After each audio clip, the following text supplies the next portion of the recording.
A summer full of blockbusters, an expensive project with an unusual group of collaborators. So we got let's add our splash. Danny Elfman, a star with an 8-man rock group called Oingo Boingo, composed a score for a 110-member symphony orchestra.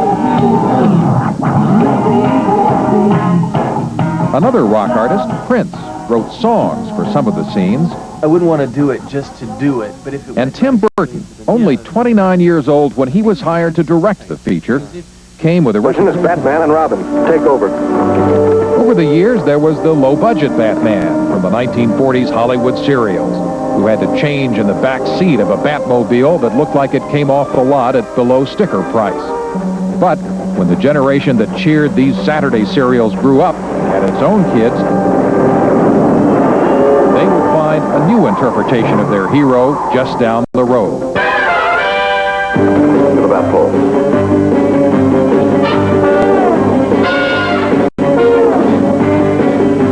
In the 60s, Batman surfaced again as a campy kind of crusader that offended those hardcore fans. Sometimes I think people expect too much of us, Batman. They have a right to expect it. But it created a craze. This was an era when, as everyone did their own thing, it looked like a darker tomorrow might never come for the Caped Crusader.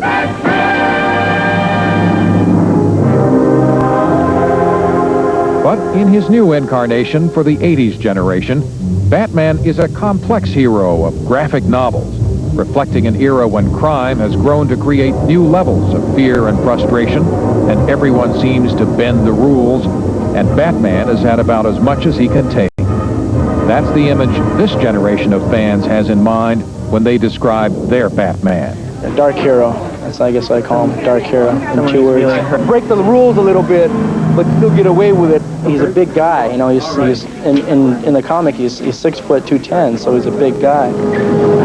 Attention, keyboard shoppers. That's why there was a controversy when actor Michael Keaton, who had previously worked with Burton in the film Beetlejuice, was cast to play Batman. That is why I won't do 2 shows a night anymore, babe. I won't do.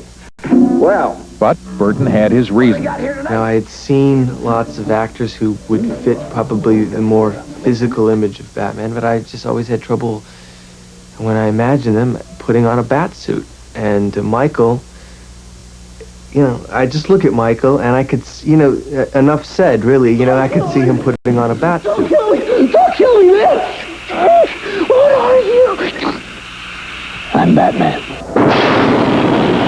The film's producers were concerned enough about fan response to rush a trailer into movie theaters far ahead of schedule.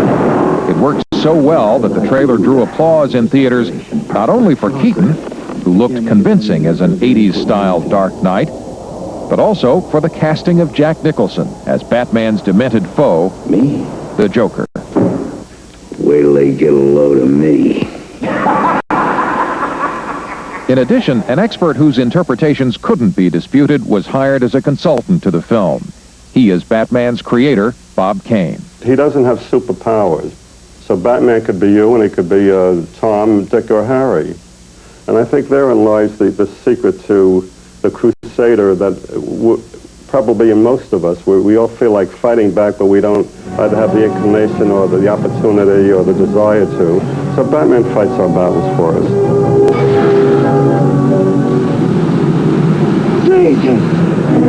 But why does he fight them in such a bizarre costume?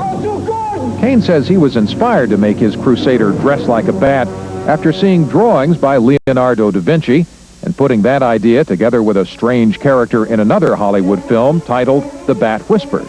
Third influence was Zorro. And I got all the swashbuckling daring-do from the mark of Zorro.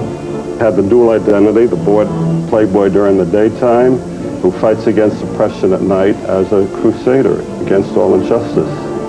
And he came out of a cave on a black horse, Tornado. Obviously, you see all the influences. Instead of the horse and the cave, I used the Batmobile.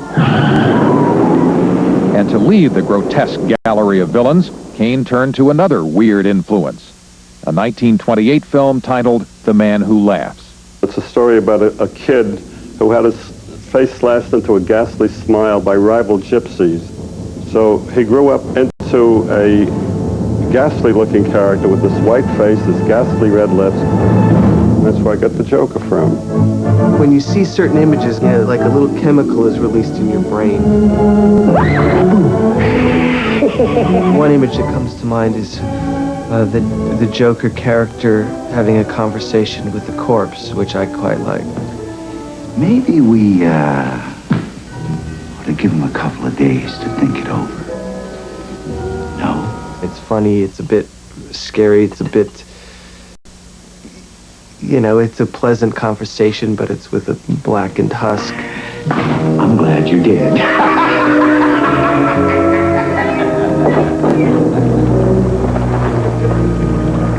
In fact, much of the picture was designed around images and settings that in themselves became characters in the film.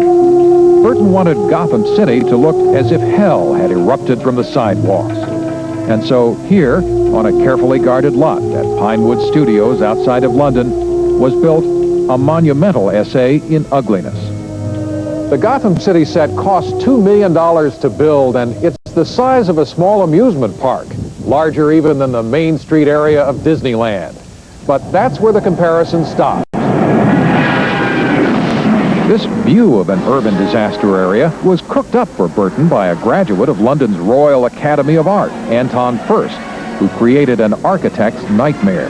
That was the intention, to maintain this completely bleak, miserable town and starve as a background. So we were gone to sort of grey stone, brownstone, concrete. That was very much the finishes we were going for. And you can see... We tried to imagine going back in New York 100 years and imagining how it might have developed had there been no city planning, had there been no authorities to... To heighten the nightmarish effect that Burton wanted, many of the buildings are based on real designs that don't mix. This boilerplate look by Japanese architect Shin Takamatsu wound up fronting Gotham City's museum. A cathedral by Spain's Antonio Gaudí was transplanted to a location off Gotham Square, and the works of American architect Louis Sullivan were mixed in along the avenues, dwarfed by massive steel footings.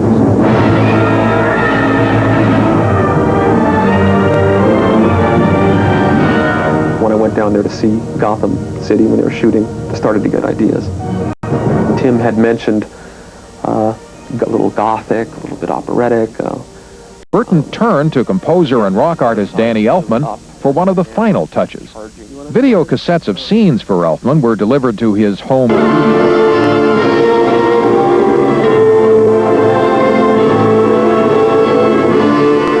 passenger is Vicki Vale, played by Kim Basinger. Vicki's wondering, who is this guy? She doesn't know. She's always trying to look at his face. So he turns on the light in her eyes so she can't see. As you can see, it's a lot of fun dealing with the very legitimate and basic old-fashioned style hero saving the day type of music. It's fun working in a theme that doesn't really have an era to it. This could have been from 1942 or something like that just as easily. Riding on all of this is a total investment, including the film budget and promotion and marketing costs, estimated at well over $40 million. A risk for Warner Brothers, the studio backing the film, a showcase for Burton, the former animator who is now being named by some critics as one of the young successors to the Steven Spielberg, George Lucas era. That's something he'd rather not think about. It always makes me a bit uncomfortable because, the movie's not done yet. On his 50th anniversary is in for a long ride this summer. More than 300 officially licensed products are already flooding the market. And there is one clear winner.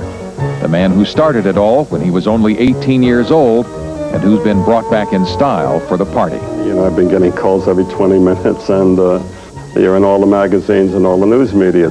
In fact, when I was riding down in Westwood the other day, and I saw this huge bat signal up on one of the billboards.